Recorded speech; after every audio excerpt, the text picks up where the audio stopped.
Saya, Joko Widodo. Ini adalah kisah masa muda saya sewaktu memulai perjalanan hidup. Ini saya waktu kecil. Saya berasal dari kota Solo, Jawa Tengah. Saya anak sulung dari 4 bersaudara. 3 adik saya semuanya perempuan. Saya berasal dari keluarga biasa.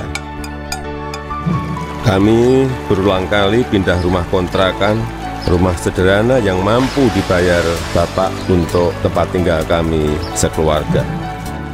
Bapak berjuang untuk hidup kami dengan berjualan bambu dan kayu di pasar. Ibu sangat gigih membantu Bapak. Setelah selesai masak dan membereskan rumah, ia segera pergi ke lapak dagang Bapak untuk membantu mengikat bambu dan kayu. Mereka melakukan itu semua demi anak-anaknya untuk bisa sekolah. Mereka meyakinkan saya bahwa sekolah akan mampu mengubah hidup saya. Perjuangan dan usaha Bapak sangat menginspirasi saya. Usaha Bapak berjalan baik, dagangan makin laku, dan saya tahu Ibu mulai punya uang. Saya pun mulai nakal waktu itu. Saya sering iseng memanggil pedagang makanan apa saja yang lewat dekat rumah. Tukang siomay, tukang bakso, tukang jajanan pasar. Ibu pun terpaksa membayar apapun yang saya pesan. Suatu kali saya asal manggil saja, ada tukang lewat di depan rumah. Saya pikir jual kue pasar, ternyata tukang arang.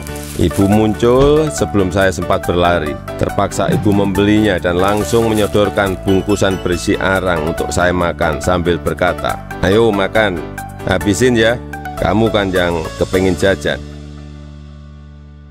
Suatu hari kami kena gusur pemerintah daerah karena daerah rumah kami akan dibangun fasilitas kota.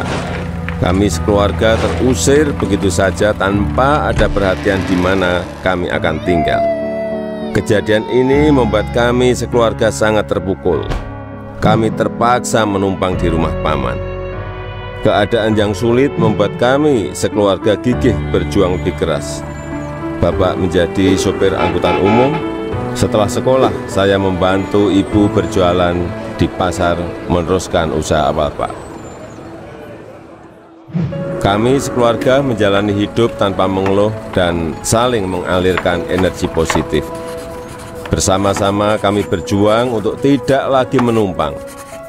Kerja keras tidak pernah sia-sia. Bapak bisa membuka bengkel usaha kayu. Setelah beberapa tahun, akhirnya uang bisa terkumpul untuk membeli rumah sederhana. Tahun 1980, akhirnya saya memutuskan untuk kuliah di jurusan Teknologi Kayu Kehutanan UGM. Saya memilih jurusan tersebut agar saya dapat belajar lebih mendalam tentang perkayuan. Saya ingin mengikuti jejak Bapak, ingin membangun bisnis kayu Bapak menjadi besar. Ini saya gondrong waktu kuliah, dan saya suka banget dengerin musik cadas dari Nazareth, Queen, Metallica, Judas Priest, Guns N' Roses. Saya juga hobi banget naik gunung. Gunung Lawu, Gunung Merapi, Gunung Merbabu, Gunung Kerinci sudah saya daki. Menginjak masa penulisan skripsi di dekat akhir kuliah, saya sudah agak kalem. Akan menginjak dunia kerja, saya memutuskan untuk lebih serius. Saya bertemu dengan gadis bernama Iriana. Dia teman adik saya yang sering main ke rumah. Pertama curi-curi pandang, lama-lama jadi jatuh cinta. Iriana orangnya sederhana, dan itu yang saya suka. Pacaran waktu itu berat di ongkos tapi ringan di hati. Saya naik bus penuh sesak, bolak-balik Jogja Solo demi bertemu Iriana.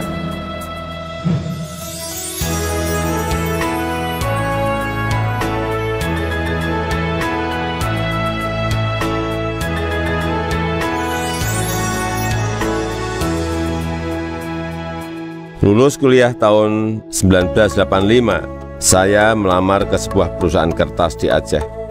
Setelah diterima, saya baru tahu akan ditempatkan di hutan rimba Pekerjaan saya adalah mempersiapkan persemaian pinus untuk kemudian ditanam di lapangan di hutan-hutan yang gundul.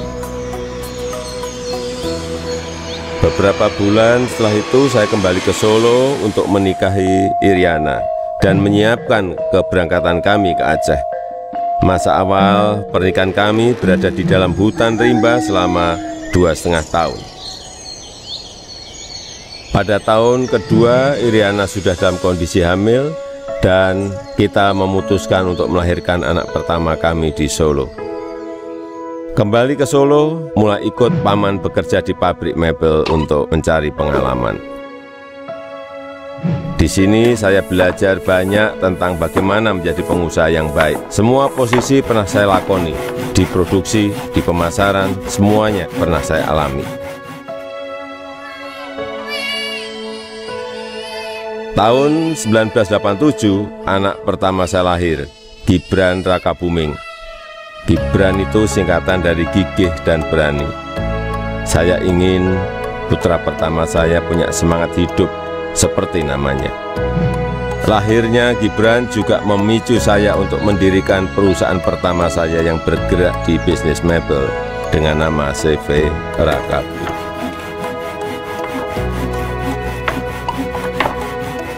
Tapi ternyata menjadi pengusaha bukanlah sesuatu yang mudah. Saya pernah habis ditipu. Barang sudah dikirim tapi tidak dibayar. Lalu orangnya menghilang. Kalau kita jatuh ya harus bangkit lagi. Tidak lama setelah itu saya mendapatkan pinjaman modal usaha. Dengan semangat untuk bangkit dan berkembang, saya bergerak cepat untuk mencari pesanan sampai luar negeri dengan cara ikut pameran-pameran mebel. Hasil usaha saya mulai terlihat, kantor tidak pernah sepi dari kunjungan pembeli. Di sini saya bertemu dengan pembeli dari Prancis bernama Bernard Jean. Dia yang memberi sebutan Jokowi untuk saya, untuk membedakan Joko Widodo dengan Joko-Joko lainnya yang banyak beliau kenal. Sejak saat itu, orang-orang lingkungan pengusaha mebel mulai memanggil saya Jokowi. Dua anak saya lahir setelah keadaan ekonomi keluarga membaik. Kahiyang Ayu dan Kaisang Pangarep. Saya ingin anak-anak saya mengenal sekolah kehidupan yang dilandasi perjuangan untuk mandiri, supaya mereka semua mampu membangun kehidupan yang kukuh. Keluarga adalah sumber kekuatan terbesar bagi saya. Saya yakin yang saya alami waktu muda sedang kalian alami sekarang. Tidak ada Jokowi hari ini jika tidak ada sejarah susah hidup saya. Teruslah berjuang mewujudkan mimpi-mimpi kalian. Mari kita terus bangun Indonesia maju.